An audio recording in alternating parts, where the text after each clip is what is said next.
He came to school before anyone else. By 5 a.m., while the compound was still dark and silent, he was already sweeping the corridors. The water he fetched from a nearby tap sloshed as he scrubbed the floors.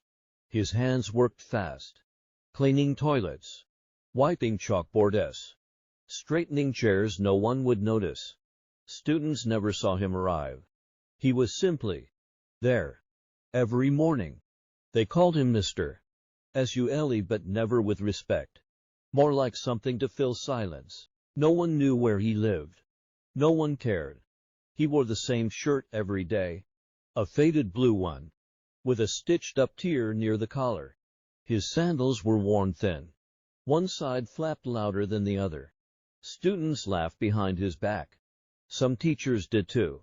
They assumed he was poor, uneducated, desperate. They barked orders at him. Clean this now, mop faster, you missed a spot. But he never raised his voice, never defended himself, never skipped a single duty. At lunch, he sat alone, under a mango tree by the fence. Always quiet, always alone, eating rice from an old tin plate. Sometimes, he gave half his food to the ants crawling nearby. No one thanked him. No one noticed him. Until the fire. It happened just after break time. A loud explosion shook the science block. Thick, black smoke gushed out of the lab's windows. Screams followed. A chemical cabinet had caught fire.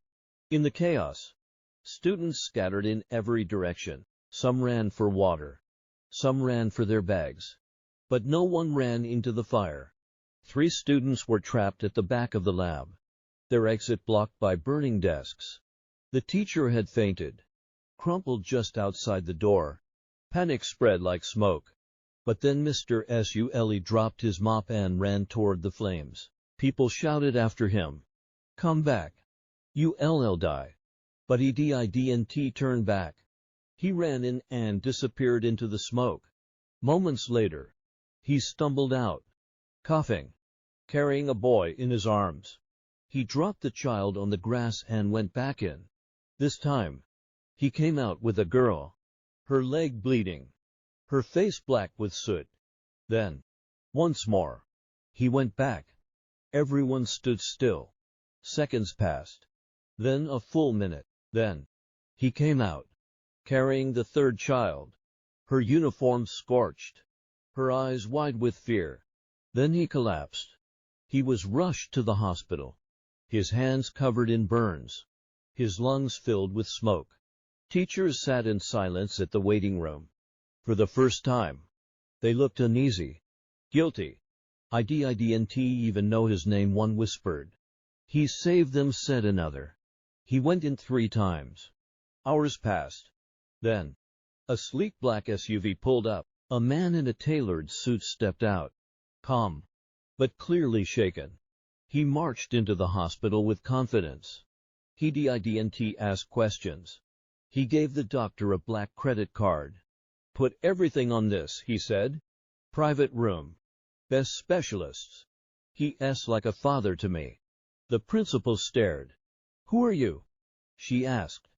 "I am one of the orphans he raised," the man replied. "That man built my childhood with his hands." And just like that, the story began to unravel. Journalists started digging. It turned out Mr. Sule wasn't a poor man at all. He used to run a successful construction company, building homes across Nigeria. He made millions. But after losing his only son in a tragic road accident, something inside him broke. He left it all behind. He sold his mansion, gave away most of his wealth, and moved to a small village. There, he built schools for children who had nothing, sponsored orphans, donated land, paid for medical bills, school fees, uniforms, shoes. No one asked him to. He just did it. And when all the dust of wealth and pain settled, he took a job as a school cleaner in a random city. Why? Because he missed the sound of children's laughter. Because he wanted to stay close enough to protect them, just in case something ever went wrong again. He paid for the education of some students who had mocked him. He quietly settled the hospital bill of a teacher who once insulted him, all without ever mentioning a word. Weeks later, he returned to the school, not to clean, but to speak. The hall was packed. Everyone stood as he walked in. He didn't scold them. Didn't cry. Didn't preach.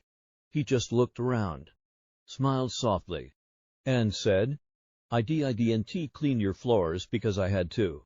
I did it because I wanted to. After I lost my child, I wanted to be near others, to watch over them, to protect them in silence. Then he paused. You don't respect people because of their job. You respect them because they are human. The one you laugh at today might be the one who saves your life tomorrow. The room went silent. Then applause, real applause. After that day, something changed. Students started greeting every staff member, cleaner or not. Teachers stopped barking orders. And Mr. Sule, he continued showing up before dawn. Not because he had to, but because he still believed in watching over those who didn't know they needed protection. Sometimes, the richest hearts wear the poorest shoes. They don't ask for medals. They don't beg for thanks.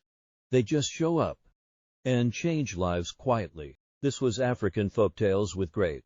Don't forget to like, share, and subscribe. We'll see you in the next tale.